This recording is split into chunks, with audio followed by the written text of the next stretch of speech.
Welcome to the Open to Hope Show. I'm your host, Dr. Gloria Horsley, with my daughter and co-host, Dr. Heidi Horsley. Well, I'm in New York today, and so is Heidi, but we're in different locations. And we have got a great guest today, and we met her at Parkland after the school shootings down there, didn't we, Heidi? Absolutely, yes. Our guest today, Dr. April Naturale, is a leading expert in the world, Mom. And she's a traumatic stress specialist. And we met her when we were helping the faculty and staff, etc., after the Parkland school shootings. We met her at an event that was being hosted in Florida. Yeah, we're kind of on a panel with April, but she really wowed us because April has been everywhere, done everything, been in the disaster, on the disaster front. I mean, she is a real pioneer, so we're so privileged to have you on the show today. She is such a big part of where I live, New York City, and helping our city heal. She directed, Mom, the New York's mental health response teams after September 11th, which is just phenomenal. And she's responded to disasters and mass violence across the United States and in 9 countries. She currently works with the Las Vegas shootings and people that were impacted by that. And she trains humanitarian aid workers all over the world. And we're so honored to have her here today. Hi, April. Welcome. Hi. It's certainly a privilege for me to be working with you. And thank you for such a warm welcome. Well, it's great to have you on. Heidi and I were wondering, how did you get into the field? Oh, that's an interesting question. I get asked a lot, Gloria. It seemed to be a confluence of circumstances. I had been trained very early on in my career in critical incident stress debriefing with some FBI agents in New Jersey, where I was living, working at a hospital at the time. 9/11 happened, and my old boss from New York State Office of Mental Health knew that I was out consulting at the time, and she said, I don't know what you're doing, but you're a program person, you're a crisis person, and we really need you to run this program for the state. And I got pulled in for 3 years on Project Liberty, the New York 9/11 response. And from there was a lot of funding that came into the states to do preparedness work. Right. So the Substance Abuse and Mental Health Administration asked me to become part of a large team that did training nationally. And then, of course, when the states have an event, which happens about 100 times a year in the U.S. alone, they call out individual trainers and consultant managers. And so I got pulled into doing the work. And it's really a sacred space, Gloria. You know, people are welcome, they're open, they're receptive, and we get to help. There's not a whole lot better than that. Tell us, how do you help people, individuals, cope after trauma? What do you train people to do? Well, you know, one of the things that we always say is that about 80% of people after an incident of mass violence or a human-caused purposeful intent incident, about 80% of people will get better on their own with good social supports and with positive coping skills. So we've got that group that we try and connect with others so that they get good social supports and they know some basic coping skills, breathing, stretching, walking, you know, mindfulness, things that can really help. But then, of course, we're worried about the 20% who do have a risk of becoming ill. April, this is important. You're saying 80% of all people that have been involved in a trauma will recover on their own with good social support. That's what the research tells us. That's about the base of what we've seen in the past 20 to 30 years. Heidi, it's a really important point because I know that there is increasing awareness around post-traumatic stress disorder. And so you hear people say, I have post-traumatic stress disorder, but the truth is that most people won't get it. And it is a horrific, debilitating, horrible illness that stops people from working, from having relationships, from having joy in their life anymore. So we try to educate people. So back to your question, Gloria, about what's one of the main things we do is provide education that people will have some pretty serious distress responses after a disaster, after a traumatic event. But that with, you know, in a fairly reasonable period of time, those distress symptoms will start to dissipate, especially if they have good social supports. That's such a good point, isn't it, Heidi? It is, and the importance of good social support and having people around them, because we have a lot of listeners out there and viewers today that have had traumatic losses, you know, of children and of siblings and etc. And so to know that they need to get their support people around them and their support, either through peer-to-peer support or friends or family or wherever they're going to get it sounds like. That's right, Heidi, exactly. And folks like yourself and your mom who have these kinds of programs that give people information. You know, information is powerful. It decreases anxiety.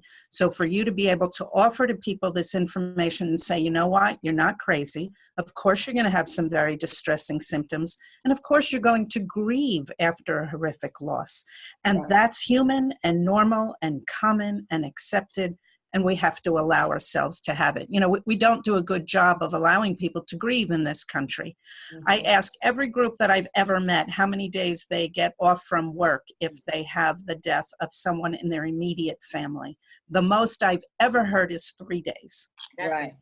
Yeah, most people say 2 days. You know, it's unbelievable. And you're then expected to go back to work like nothing happened and everything's okay. And you hear insensitive people say, oh, it's been 6 months, go on with your life or get over it. And the truth of the matter is we don't forget, and we shouldn't. We shouldn't. I was going to ask you that, and my mom and I were talking about it before the show. So for people that can't forget the trauma, the way the person died, and they're stuck in that trauma narrative, what would you say to them as far as getting them to move beyond that thought in their head that keeps going over and over? Well, you actually hit on the exact words, Heidi. It's the thoughts in their head. And we know that changing the narrative is what can be so healing for people who do get stuck in what we call maybe a complicated grief situation. And the national expert on complicated grief, Catherine Shear, will tell you that she actually considers anything that happens in the first 6 months to a year pretty natural, even if it looks psychotic or crazy. And she would not take on people in those early days, because no matter what happens, she said, that's considered grief. That's the human condition. It's grieving. But when we know how to do it. Say again? And we know how to do it. We know how to grieve. We know that you cry. We know that you feel sad. I mean, you know, we have suffered losses all our lives. When you're a little kid, you maybe don't get vanilla ice cream when you want chocolate. That's a small loss. We've got to trust that as we grow up, we have disappointments, and those disappointments are connected with loss. Hang in, you know how to do it. You're not going to. That's right. Yes. And how do we integrate the memories of these folks, and how do we honor the memories? We'll remember these people through to our deaths. We will take that with us. We encourage people to talk about their loved ones who they lost, to take out pictures, to show people for the rest of their life, if that's what they want to do, if that's what they're inclined to do. Because I think it's important. You said the word narrative, and I noticed that all the press is using it, and I'm a family therapist, and we started using that about 30 years ago. I want to tell everybody, a narrative's a story. Right. Okay. Thank you. It's a story that you tell about your life, and it's actually based on pictures that you have in your head. And then you make up a story that fits into your pictures. So you got to, you know, work on maybe changing those pictures a little bit. But, you know, I was involved in the San Francisco earthquake years ago, and I noticed the first thing I needed to do was drink and eat. Right, the basics. Water is that most basic.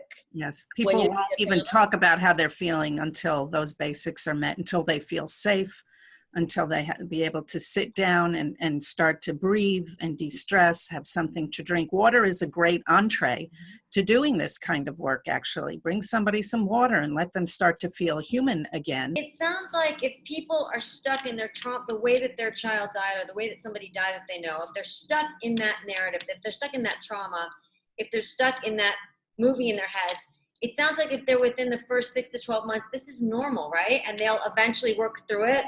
And it'll lessen over time. People who get stuck, people who can't do the things they normally need to do every day. They can't get up off the couch and take care of themselves or their children. They don't get up and go to work, or they fail at work. They fail at relationships. That's complicated grief.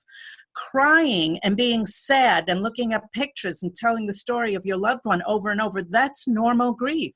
That's not a disturbance. That's not a mental illness. And so it's really important that people understand, and you made that point, Heidi, it's absolutely common and normal. Of course, you're not going to forget the people that you loved. You're never going to forget them. And I think we should encourage people to bring their pictures, to tell their story. And when to answer your question from earlier, when I said about changing the narrative, is when some of those symptoms, when the crying or the inability to get up out of bed, when those things start to bother someone, then they need to look at, how do I change the story I'm telling myself?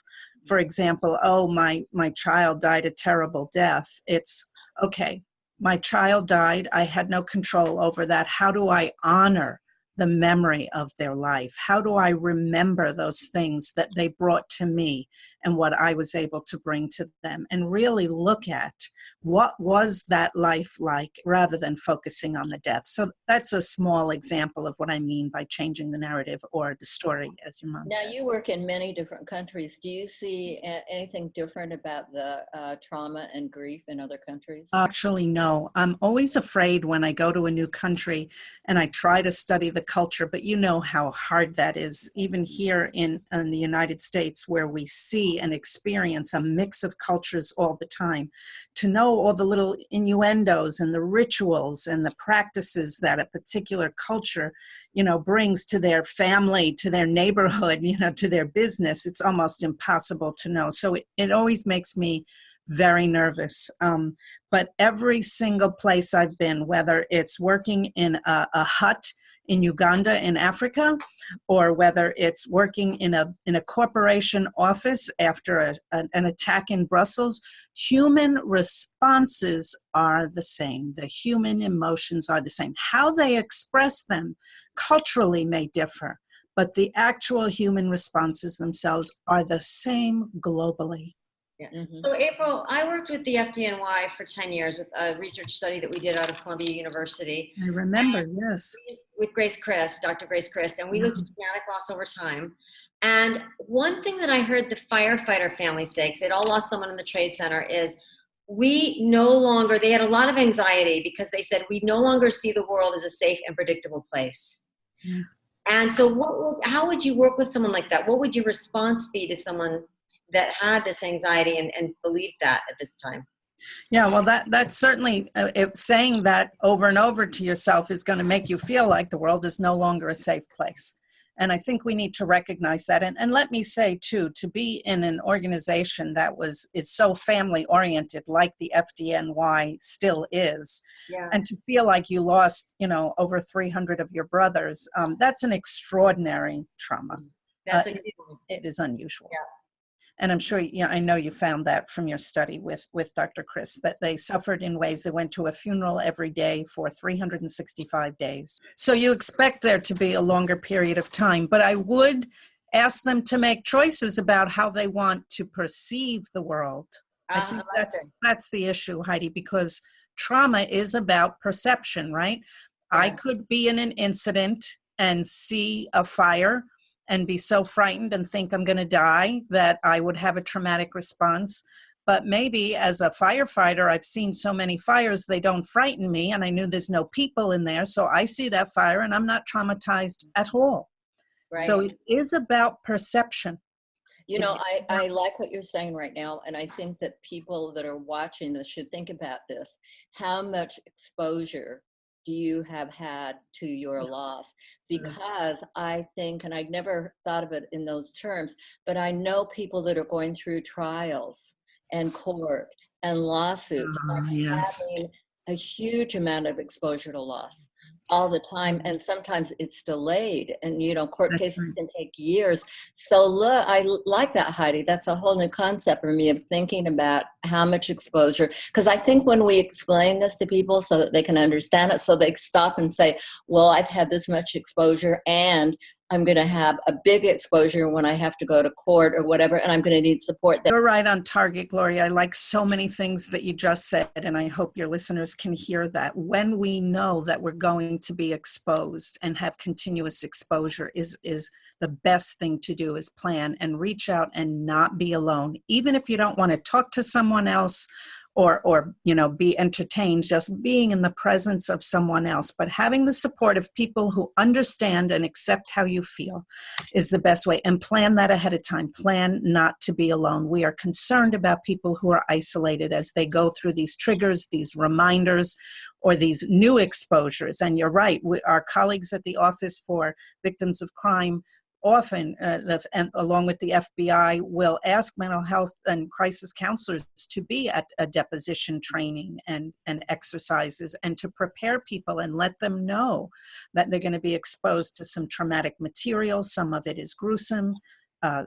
Sometimes it's images, and these things can bring people right back to where they were at the original time of the event. And so they have these distress symptoms all over again. So you hit on some very important points there, and I hope your listeners were able to pick up on your recommendations. Well, thank you so much for being on the show today. You're an amazing person, and we appreciate so much all the work you're doing. It's just a pleasure to know you. How do people get in touch with you? And what if you are probably more professionally, if they wanted to have you come and speak to their group or work with their group, or how do people get in touch with you? Sure. I have a website. It's very simply my name, April Naturale. It's April like the month, and Naturale, it's natural with an E on the end.com. And there's a contact me box, and it shares information about who I am. And it's also got lots of resources if you're just looking for information. So I'm happy for people to ask me directly for some resources, or to seek them on the website, or if they want something more, to let me know what their needs are. And it's so wonderful to have resources like yours and your agency to be able to refer people to. We certainly rely on that and appreciate all the work that you and Heidi are doing, Gloria.